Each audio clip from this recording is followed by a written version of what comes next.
Dalam mengangkat hak undi 18 adalah penting untuk mendekati pelbagai isu yang berdepani anak-anak muda ketika ini, antaranya ekonomi, teknologi, sosial dan politik. Menurut Ketua Eksekutif Pendidikanan Institut Pendidikan Belia Malaysia, Shah Hanim Yahya, cabaran-cabaran ini dilihat lebih ketara terutama dalam isu teknologi serta sejak akhir-akhir ini yang memerlukan kerjasama semua pihak sama ada kerajaan atau swasta. Jelasnya lagi, undi 18 yang dilakukan ketika ini diharap dapat menjadikan isu-isu semasa diangkat selari dengan keperluan anak muda pada masa kini. Sebelum berlaku pandemik, tidak begitu ketara isu teknologi yang berlaku. Pada ketika itu kita melaksanakan pembelajaran secara face to face, ya. Tidak perlu pun melaksanakan pembelajaran secara virtual. Kalau ada pun mungkin sangat minima. Walaupun apa kebaikan ataupun kesan positif yang kita dapat melalui cabaran pandemik ini adalah di situ kita nampak bahawa terdapat ruang penambahbaikan berkaitan dengan aspek teknologi, terutamanya dalam kalangan golongan muda, ya. Bukan sahaja di peringkat persekolah, institusi pengajian, ya, dan juga alam pekerjaan telah mengaplikasikan pada peringkat awal secara 100% virtual, dan kali ini sehingga kini masih mengaplikasikan secara hybrid, iaitu virtual dan juga face to face, ya. Okey, yang kedua adalah berkaitan dengan cabaran ekonomi. Yang saya nampak tadi adalah berkaitan dengan cabaran dari segi keboleh pekerjaan, ya. Kalau kita tengok cabaran keboleh pekerjaan dalam kalangan golongan muda tu begitu ketara berbanding dengan golongan lain, ya. Dan di sini juga saya suka untuk highlight since IRIS, Institut Pendidikan Menambah Malaysia, adalah mengumpulkan fakta dan angka atau fact and figures berkaitan dengan pembangunan belia di Malaysia secara keseluruhan.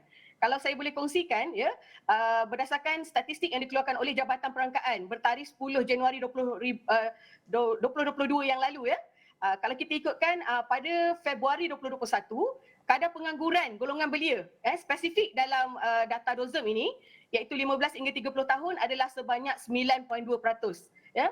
Walau bagaimanapun hasil usaha yang telah dilakukan oleh pelbagai pihak, saya tak katakan semata-mata kerajaan, saya juga tak katakan semata-mata korporat ataupun swasta, tapi ini adalah smart partnership, ya. Antara industrial player dan golongan belia itu sendiri, maka kadar pengangguran telah berkurang kepada 8.1% pada Oktober 2021, ya. Walaupun tidak begitu ketara, namun saya nampak di sini usaha yang dilakukan itu telah mendatangkan hasil. Okay. Walaupun kalau kita tengok tempoh antara Februari sehingga Oktober tu kurang daripada setahun, ya. Lebih kurang 9 ke 10 bulan. So saya sangat yakin bahawa sekiranya usaha ini diteruskan, strategi ini diteruskan, maka kita boleh meneruskan pencapaian yang positif dan baik ini. Bukan sahaja dari aspek ekonomi, malah aspek-aspek lain juga, terutamanya berkaitan dengan politik. Bagaimanapun, Syahani mendedahkan Jabatan IRIS mendapati semangat perpaduan antara kaum dalam kalangan anak muda ketika ini berada pada tahap yang sangat baik. Sering dikatakan ataupun media, ya, ada juga yang melaporkanlah, bukanlah semua media, ya, berkaitan dengan isu perkauman. Okey, kita perlu seperti yang saya nyatakan tadi, belia sebagai pengguna belia positif, belia sebagai aset negara, ya.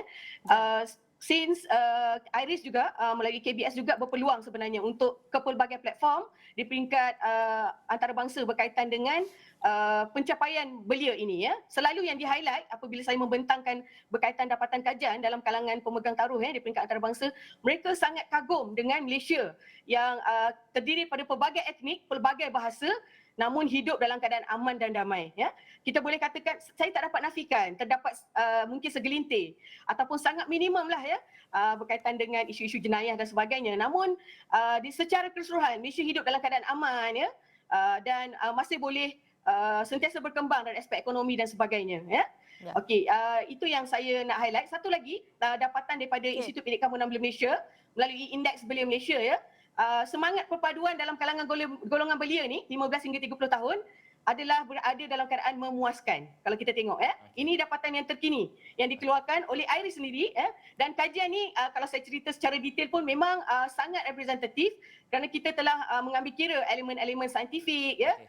Secara empirikal dan sebagainya untuk melaporkan bahawa semangat perpaduan belia Malaysia adalah berada dalam keadaan yang memuaskan. Okey, baik. Ya? Okey, baik. Susulan itu, undi 18 ini jelasnya dilihat mampu membawa Malaysia keluar daripada polemik politik perkauman dan komunalisme sempit untuk maju ke hadapan sekaligus melakar politik baru.